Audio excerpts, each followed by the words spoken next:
Maloi lau mali e hou e ki mulere e tonga kutoa pe fia ki taritali re ki mau tolu ki o mau unia ngongo me le te o tonga uluan ki maiwa ka uma foke televisione tonga ki he hoani. Wakai ki ngahi ulu i o ngongo. Whailonga i a honi a kakato i ngawe ki he tohi whaino hino ki hala whanonga ki e mao mea tukoni mo uilelei ma ai kakaitonga. Whakaau ki toi lahianga i ngahi bebe la lahi mtāna ki ngahi api kolo i mahino ge i ngahi kasakona e malawa ki niwe sia ai atakai. Pea whamahina he kalake pule o e whalealea o na e o siai pe ki mu atu e lao ki he kole whatatali au na hiri whaki o hatau te hame mipa whalealea. O gu te epe me ngahi o ngongo kehea na iangi whatahai me tau wakai ki he whamumitaha me malae o e sipotipe he whoki ki he tu unga o e ea. Ko e wakai lewa eni ki he whakaikiki. Malo e rei, malo e lama mai ki o tau whare koroa PDH. O gulahi whoki e tāla whiri ki tu unga gei e lau kore whatatari o hiri whaki tau tea ma e kau me mipa o e whalealea a e kua whahala ia i he whamahu anga. Ke hui ke uluaki teimi eni ke hoko ai hami a peheni tongani. Ne whamahino ai e kalake pule o e whalealea Gloria Pole o koe launi ne os iai pea ki mua.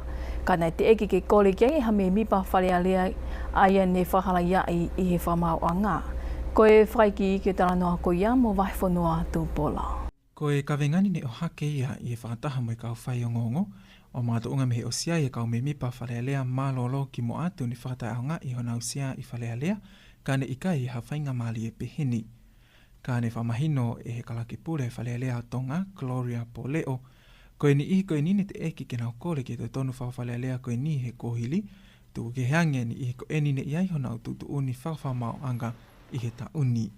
Koe totonu ia hataha be, ko osi whai hatutun whamau anga whikau aku maha ne hopo.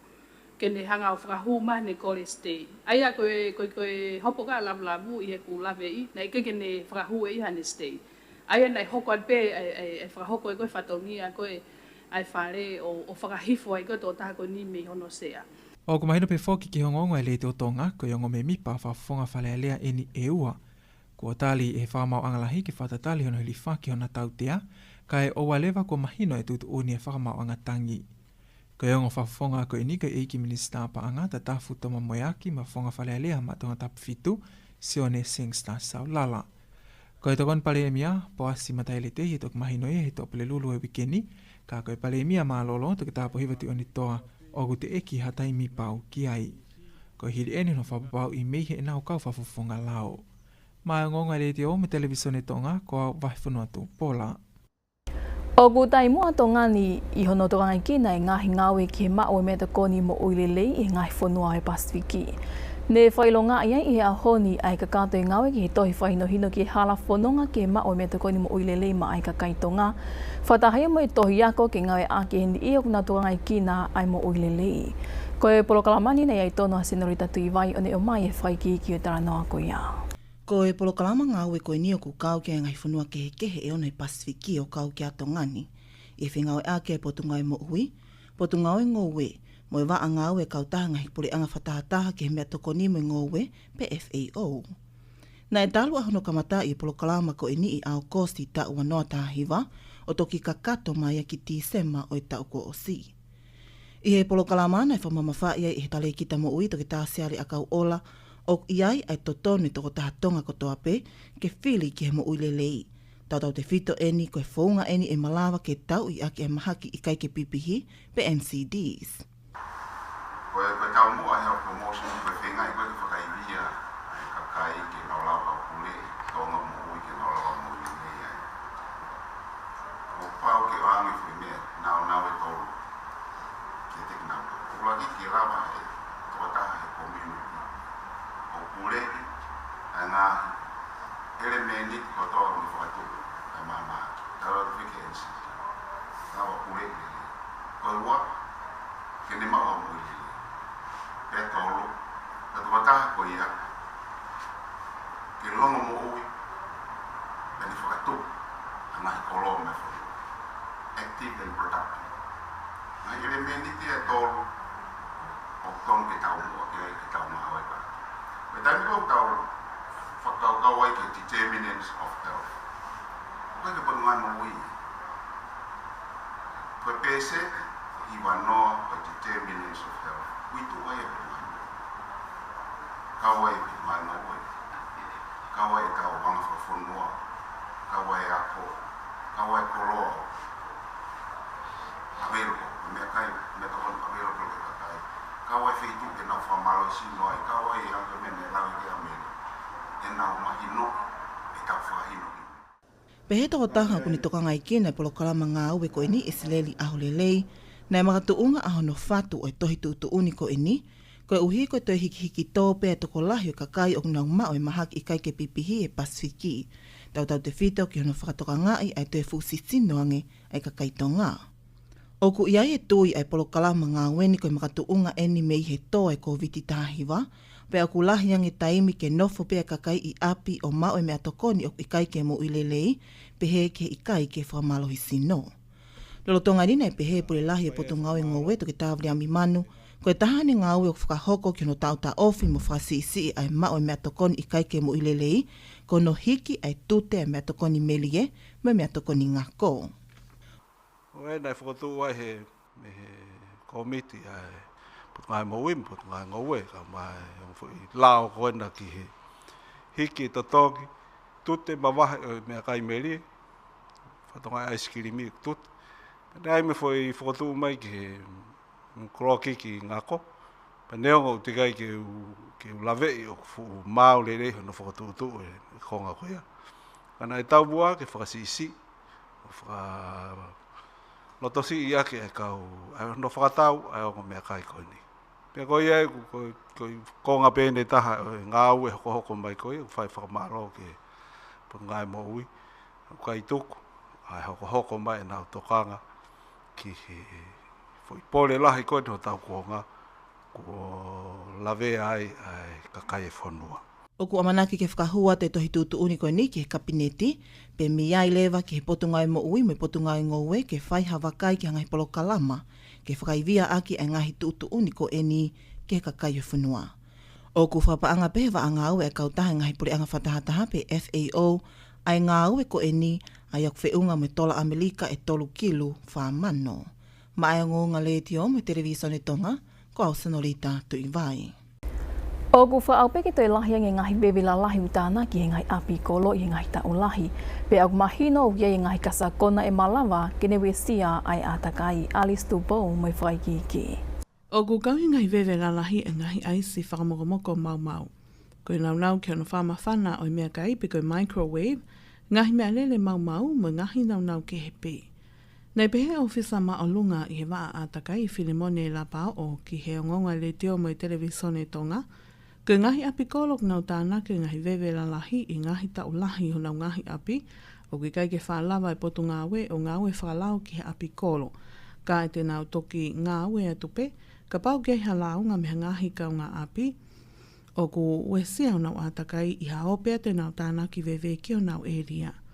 O mahina peo ki ai ngahi vewe la lahi o ku iai whahinga kasa kona o ku ne wesia ai atakai mo e whahinga o tangata, pia iai ngahi vevea o ku ikai ke iai hakasa kona iai. O koe tu iau iai hawhahinga kasa. Koe lolo uri pe tau soa pau i ngai tau nga mea rere ku iai en te pesia. O ka pau ku mama i tuan i mea rere ku. Tapu te koe ki lango tonga pati kamaki ke mo ui o ku taki o su maa ki ai se reanga ngai patufu ngai. Ai namu mo inse ki te tike. Kue ti ai ke mo uia kakai, uno kakai ki tuto ia. Koe tutun ke wewe nai wholo pia no whamana wai i he tau ano taha no. Pea lahi pia ngai polo kalama ki no teke ai kakai o whanua ki no tauhi oi maa me whaunga tatonu ki no whaauha oi wewe. I ngahi hia whekau aki mo wewe o ku haai, koe hia ka pau o ku hanga e taha o tuku peri aki a wewe i a wheitu o kui kai ko hatana ka anga wewe peri anga wewe. Ko whango fua a ia o ku whatupai ha uli o ha e ria ki he kakai pe koe kele ai pule a ngā. Koe ni hiko te nau whahoko hia koe ni e malawa peke mo ua pa anga o i kai laka hake pa anga ni mawhe pe ngā ue pōpula i ha maha taimi o i kai laka hake mahina e taha wā pe whātou osi. O ka mai a honi a kei tō lahi pe kakai o whanua, o nau talanga taa o kei tutupe ai wewe, Kai ke ngau ake ngai fonga to tonu ki hono whakaau ha. Ma ai o ngonga le te o mai televisione tonga, ko au Alice Tupo. O ku tuia matao ye mala ai oi mo unga Fimi University of Auckland nu usila ko Professor Shane Cronin o ku ton ke a ko ai pe atongani me he ngo fatamagi fatu pa ken e hoko I ahotani ma sanuali ai ko pa ai mo nga fi hunga tonga hunga apai o iku ken fatupu ha pe kula ko hiri eni ka kata savea fato tolo fa saini se matao ye mala e mo unga fi me University ko ya o Auckland nu usila Professor Shane Cronin ke tunga ke mo unga fi hunga tonga hunga pai pehe ki mga tuungan na ipa e mo nga fi I ahotani ma o sanuali. Ko hiri eni ai kakato e savea whakatotolo whasaini se matao I mala e mo nga fi me he University au Kalari New Zealand ko Professor Shane Cronin ke tuunga o ia mo nga fi hunga tonga hunga apai pehe ki mga tuungan na ipa e mo nga fi I ahotani ma o sanuali. I he polo kalama I hono fofua tuange mai ai kakato ko ia ai ola o savea ai nei whakahoko ene potunga e whanua mo I koloa whaina tula. Nei pehea I Cronin, ko I ngahi wesia ko eni mei he peau kula, o ko o mai ai e lesoni lahi ke ako me ai atongani, aki ai tue whapotopoto ange a hono mapei mo palani ke langa hano foanga pe pisnisi I ngai wheituu o kuma ulalo ange. Ko huiko ka noku polu nei kawia I he kolo nei wesia lahi taha mei he peau kula, pea koe kolo ia nei lahi taha I ngai pisnisi whatak mamata I ngai matatahi, ai nei mau kotoa ia I hake ai peau kula. Ok mahino ok ikai ko hatok fofuatai mi eni ke wesia mo mau ai ngai business whatak mamata, tupu me he whatamaki whaina tula. I he whamau po opo e Professor Shane Cronin ai savea ko ini, nā ne pehea koe make he anga ai pae mo unga awhi hunga tonga hunga haapai, ko e toki le ko ti eni ha mapuna ma o lunga ha mo unga awhi I maamani, hiri ai tau e te au whanoa, ko liunga ua ia mapuna mo unga awhi ne le ko ti I maamani, aia koe mo unga awhi na e pā I he tau tahiwe hiwa taha I Whipaine, aia koe mo unga awhi pina tubo. O ku kilomita e wha ai whaalahi koe mo unga awhi hunga tonga hunga haapai, pea whafuafua ki he mita e whanoa ki he te au ai loloto ko ia ngoto umu ai mo unga awhi. Nā tue pehe Cronin na e mahino a hono puhi hake ai kasa mo e efu ki ata, aia na I he kilomita e ni mawalu ai puhi ki atmosfia.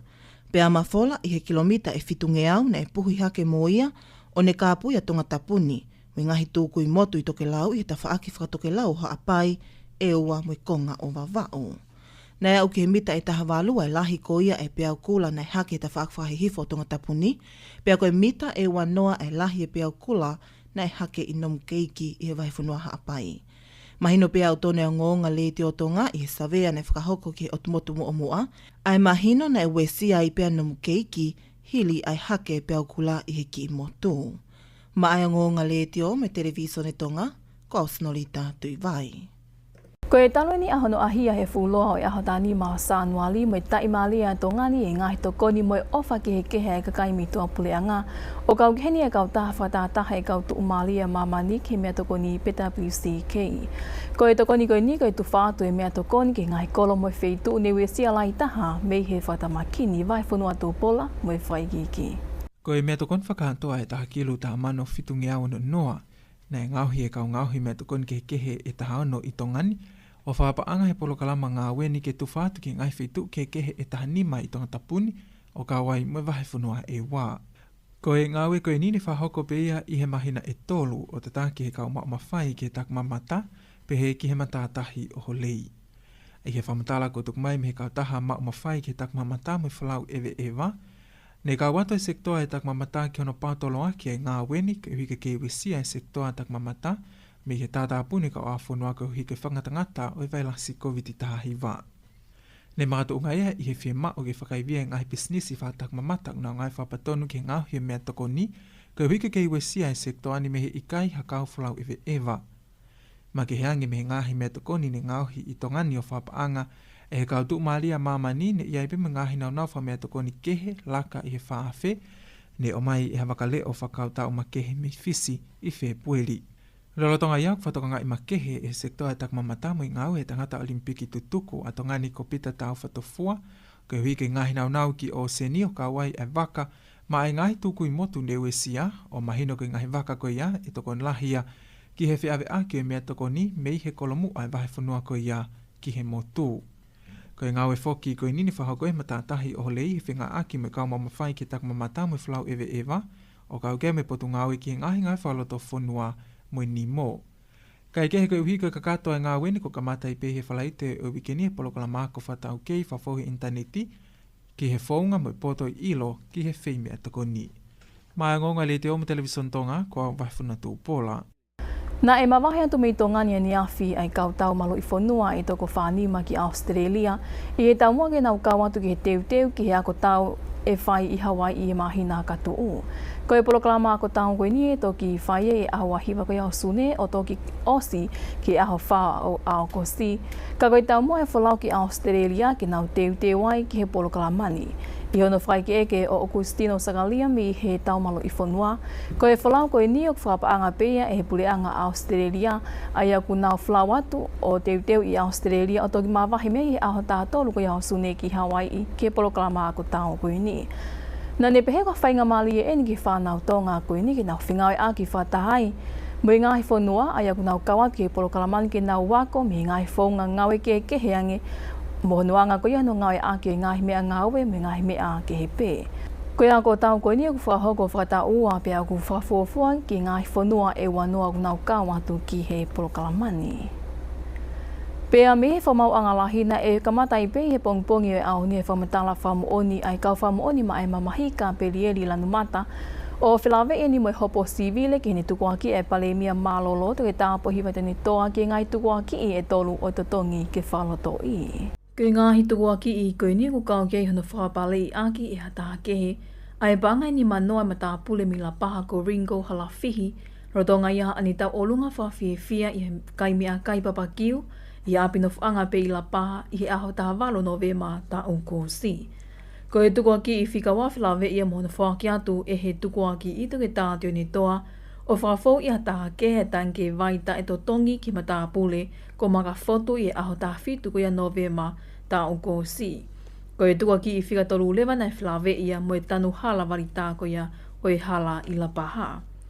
I e kawha mo oni ma ai mamahi nei whamatala whamooni ma tā pule ko hekso whiwhita whilawe ia me ngahi tanu hala ni whai ki la paha aia ko whiwhita na e taki he programa ngau e tanu hala i he tā onko si.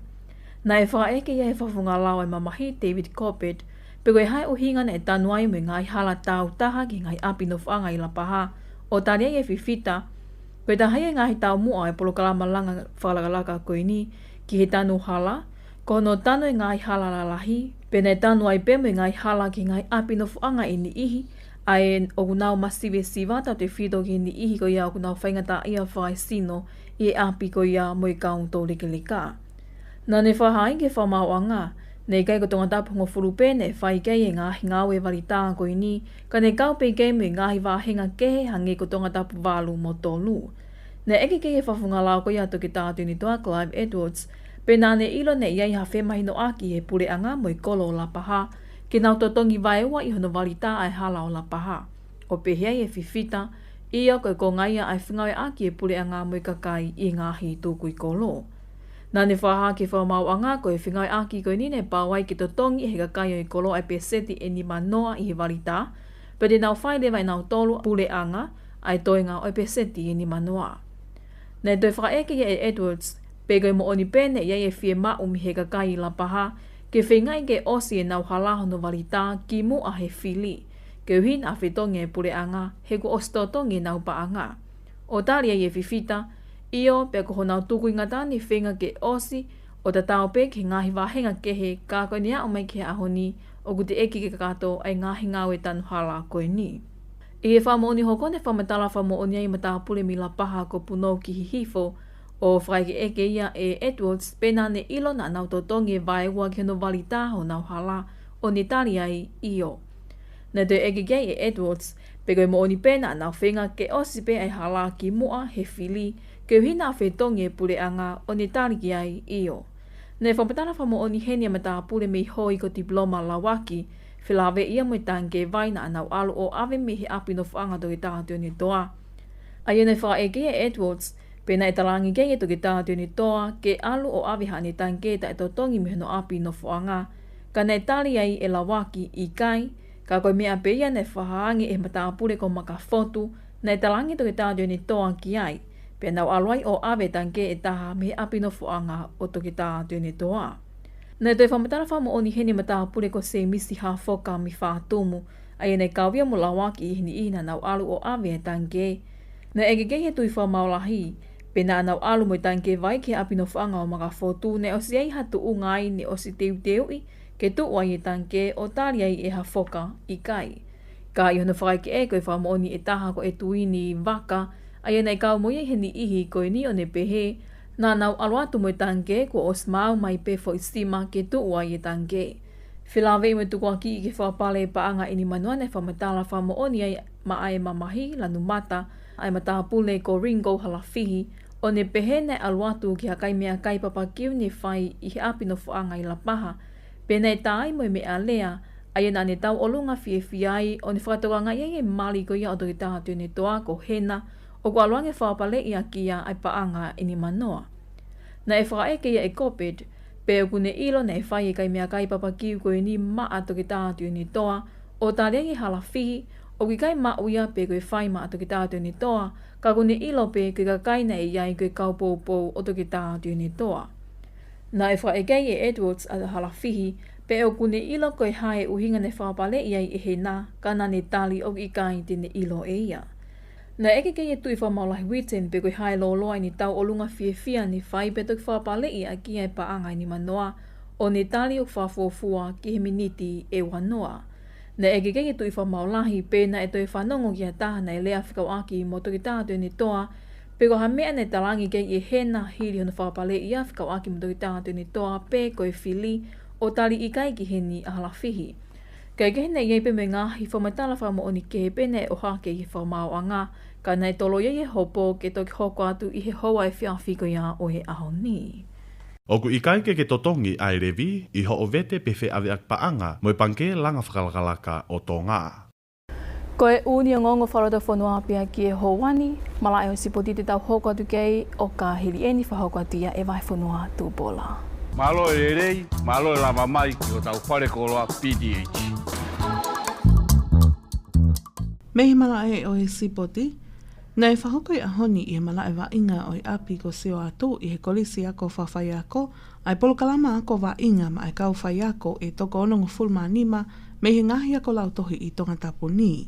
Koe ako wa inga koe ni koe poto i ilo mo e tau kei wa inga ke kehe i sipoti, Kau hiko e wha ame potunga o ako ke hanga e spoti o whawhokfoki mai e whakakaukau e whaiako ako lautohi mei he pūputu o e mo ungawhi hunga tonga hunga hapai e taimi e whotu ai ai ako. O mahino pe whoki o ku kei whahokope o whawhau e letio ai ako mi api ai whanau ako lautohi pea kohono teuteu i at eni ai kauwhai ako ki a taimi e whotu o ako kau hike wahe i hakonga o polkalama ko e whanau ako i he aho ki he wainga sipoti pe koe au i loa koe PE. Koe konga whoki eni polkalama ngāwe e kau taha ka pula to ngā mo i potu ngāwe ako mo ako ngāwe ki ono pao tolo aki ai mana koa e sipoti e ngahi lautohi si i tonga ni. Ia whaikeke me tokon pule o i waa ako lautohi an pule tei o ko mātu unga hono ako i e kau whai ako ki ngahi tau kei spoti ke kehe o hange koe soka, aka polo, netpolo, tā polo, peheke volipolo, ko hiko ki nau tau tena whahoko i ngahi ako lautohi he taimi koe whotu ai ai ako. Na te pehe an pule tei, o ku kau katoa whoki e whainga maalieni ai kau whai ako lautohi ko tau pe i tō ngani. O i kai whangatangata pe ki he ako e pule anga, ka ku kau kei mo i ngahi ako tau taha mo i ako siasi, o i kai ngata pe kau whai ako lautohi tō ngantapuni, o ko kau ko ia i hono whahoko ki ai akoni, ka ea watu ki e tuku i motu i toke lau amuyangi. Ko ia ko tau kei ilo ko eni ki he sipoti o ku tatake ofisa ako spoti ko ia ai waa ako lautohi hei muli pangai, ka peheke kau whai ako sipoti mei he ngahi kau taha spoti ki he kehe i tongani. Ia wike ko o sina e tofa he kau taha kapula tonga ai whaipulu a kapula ni mangi au, o paanga e ono afe, a hono maho i ngā ki api ako lautohi pule anga whakakatoa e whangu fulma nima. Ko e sipoti pe ia ki he whiawhini.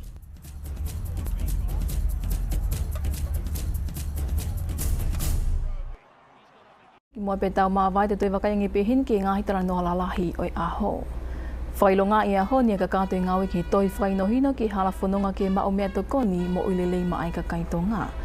Whaau ke te lahi ngahi bebela lahi utana ki ngai api kolo ia mahino o kuia e ngahi ka sakona e malawa ke ni wesia ai atakai. Pea whamahino he kalake pule o e whalea lea nei o si ai peki mua ai lau ki he kore o e whatatari hanu hirifaki o atau te hame mipa i whalea lea. Koe unia ngongo wharata whanua pia ke hawani o e whaamu nei au taki le leiko toa tu pea ngahi o ngongo ni kila to whali ko toa pea. Whamarot ki tau kei whi au mai, ka mo mea.